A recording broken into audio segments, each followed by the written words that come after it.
The following is a true deathbed confession, where a confirmed Army intelligence officer wanted to go on record during the final moments of his life. Against the advice of others, he was determined to reveal what he had seen and what he knew about the UFO presence on planet Earth. This testimony was presented at the citizen hearing on UFO Disclosure in Washington, D.C., and remains one of the most unsettling and haunting testimonies to date. Yes, well, as we get older and older, I'm 77 right now. You can't live forever, you know. So if this procedure I'm going to have to clean the blood doesn't work, then I've got probably a few more months to make it before my kidneys shut down, you know. So that's kind of why I'm kind of going along with the interview at this time. You're seeing that what you went through is just too important for people not to know about. Yeah. Yeah. Can you just, can we start at the beginning with your military career and just walk through what exactly your experiences were? Was drafted into the military and got into the U.S. Army. After that, I was sent to the Signal Training Center in eastern United States. What year would this be? 58. I went through the Signal Training course.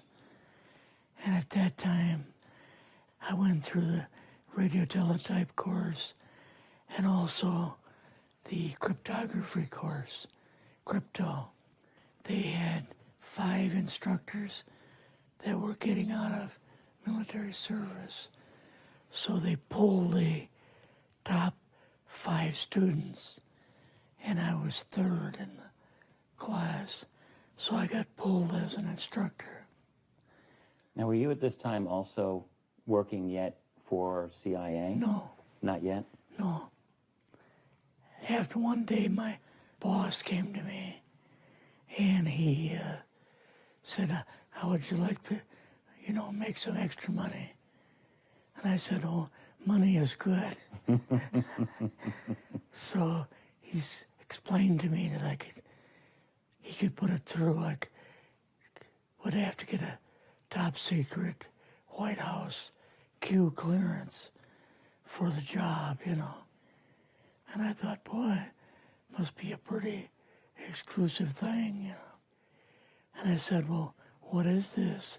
And he said that I'm director for the CIA for Eastern United States, And I said, oh, I didn't know that. And he said, you weren't supposed to. After about 6 weeks, my security clearance came through, and I got my CIA card. It was an ID card, like a credit card, where I could just go up to the door and slice it, walk right in. And my name at that time, I used a artificial name too. Never used my real name. I started working with him on the project he was on, and that was Project Blue Book, which was kind of partially a fraud. You're saying some of the Blue Book cases were, Yes. were completely fictitious? Yes. But the cases that we got came from, I think it was Fort Belvoir, Maryland. Fort Belvoir? Yeah. And it didn't come from the Pentagon, or it didn't come from CIA headquarters. But we would get reports about a certain sighting that they had in Mexico or Italy or something like that. And then we had people that would follow through on it, that would go out and interview the people to see if they were nutcases or if it was real, So they'd be going overseas frequently? Yeah, I wasn't, but I always stayed statewide. But the people we had working with us, from the CIA would do that. We would get like a new report probably a couple times a week. I was coming into the Army fresh off the farm, you know, so I really didn't have much knowledge of anything, but my boss filled me in on Project Blue Book and what they had found so far, as far as grays and aliens and the Roswell incident. How did you feel when this first got dumped on you? When you first learned about this? I was just kind of overwhelmed with all of this, you know. And I said to him, I don't know if I'm going to be able to be a judge of this type of thing. What's real, what's not, when I don't have much knowledge of it, you know. So... What did he say? He said, well, we have to build the information as we go, and you'll see how this thing is working out. And then the other thing is, of course, you really weren't able to tell family or close friends, obviously. No, I couldn't tell anybody. In fact, I had to take a vow that I wouldn't tell anybody. A lot of it for 40 years, and more of it for 50 years, which is up in 2010. You're doing all this crypto work. You're looking at images, photographs, video. It's 1958, maybe the fall of 58. What happened after this? At that time, the Project Blue Book thing kind of went pot, you know. If you remember, back in those days, they kind of declared it as a nothing, you know. Mm-hmm. Right. And they were telling the world all UFOs are misidentifications, hoaxes, balloons. Psychological issues, whatever. Yes. Yeah. So my boss came to me and he says, we've both got a new assignment. And he says, oh, I said, where are we going? Oh, he says, we're going to the Capitol. We're going to be part of the Eisenhower push. He's trying to find out something about all about these aliens that MJ-12 was supposed to find out, but never sent back reports to him. The MJ-12, the UFO control group, were they calling it MJ-12 at that time? Yes. They called us in, went into the Oval Office, and President Eisenhower was there and Nixon, and they said, we called the people in from MJ-12 from Area 51 and S4, but they told us that the government had no jurisdiction over what they were doing. So being a general, past general, you didn't tell them to go to hell without any real good reason, you know. Mm-hmm. So he said, I want you and your boss to fly out there. I want you to give them a personal message. And he says, I want you to tell them, whoever is in charge, tell them that to get in, they have this week, coming week, to get into Washington and to report to me. And if they don't, I'm going to get the First Army from Colorado, and we're going to go over, we're going to take the base over. I don't care what kind of classified material you got. We're going to rip this thing apart. Eisenhower was going to invade Area 51. Yeah, with the First Army. So you go out with your superior. Yes. You fly out. You land. What happens? Can you describe this whole process, what you saw? It took us the 13 or 15 miles south to S4 and like different garage door openings. Okay. And in these garage door openings, they had like different saucer crafts. The very first one had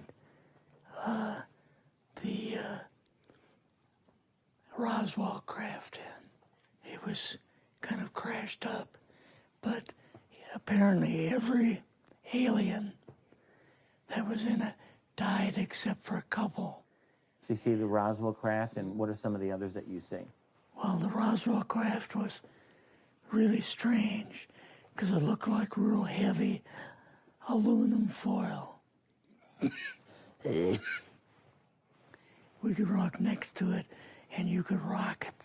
The whole thing probably weighed 150, 300 pounds. Could they tell what the source of power was of this craft? Yeah, it was like a reverse gravitational thing of some kind. In fact, one later on, I got the mathematical code for reversing gravity in a 3x5 card. I guess there are different types of grays and so on. How did you see that evidence? Well, at the later on at S4, we viewed the autopsy film, and then the colonel said, "What we've got in here is we're interviewing a gray alien." All right, right there. How did you feel at that moment? Well, I thought, boy, we had no idea we were going to see the real thing. All we saw was film. You had to have a little bit of heart racing at that Yes. moment. My boss was able to go in and had like a partial interview with him. So what did this gray alien look like? Could you describe him a little bit? This one looked a little bit oriental. So I'm just wondering if it looked almost human, what about this didn't look human? No, it didn't look human as far as the skin tone and basically the shape of it and the size. How was its head size compared with a normal human, for example? Brain was kind of a little bit bigger. And some of the nose was very, very small. And the ears were just like holes. Mouth was very small. Now, why were they bringing you out here at all, anyway, to see an alien? What was the point? To go back and tell the president they actually had one. So he did not know at this point No. if there was an alien at S4. No. What did you do then at Area? Were you done, or did you have other things to do with Yeah, S4? so basically we were kind of done. Went back to Area 51. They took us into the main building, and there we saw a U-2, which of course we didn't know existed. And a model of the SR-71. Yeah, the Blackbird. So, but like I mentioned earlier, it was not a model of the current Blackbird. It's an earlier version. But an early version. Did you go directly to Washington after this? Yes. Or did you go somewhere else? How did they get, did you fly regular airline or? We flew back to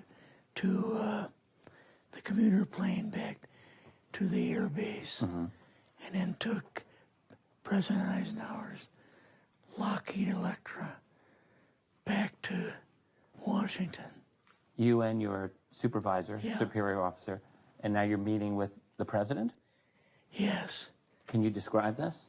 Well, we met with him in, the second story of the old OSS warehouse building. And Eisenhower and Nixon were there, and also Hoover was there. So he asked us what was going on, and we told him about the alien, the whole situation, and the black projects and so on. And he was just totally shocked. He appeared for the first time to be worried. You know, like he was worried. I would think that Eisenhower would, I mean, he certainly knew that flying saucers were real. Yes. He knew that there were aliens. So I guess I'm just wondering, what would he have been, really surprised about? Surprised about the black programs. Eisenhower said, got to keep this thing completely secret. Can't talk about this. Your actual name is, the name you grew up with, that was a different name than what you had in the... I never used it in the CIA at all. Now, what about today?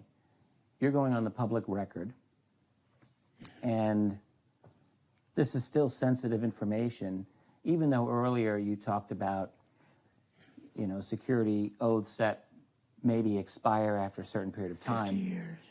But you're still concerned. Linda Moulton-Howell's phone call, her phone was tapped, and they got my phone number, and through the telephone company, they're able to find me, and so on.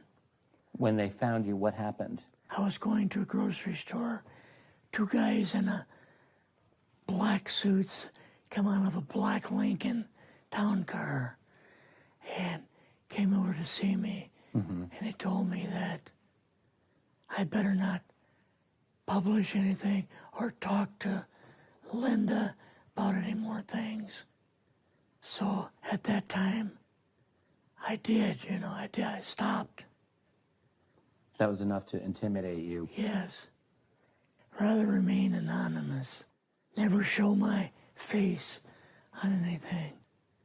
Really, thank you for doing this.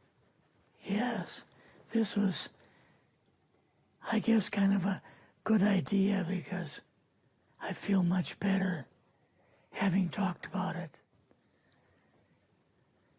I kind of feel like there's a load off my shoulders. Really? Because I had an awful lot of secrets that I had kept over the years.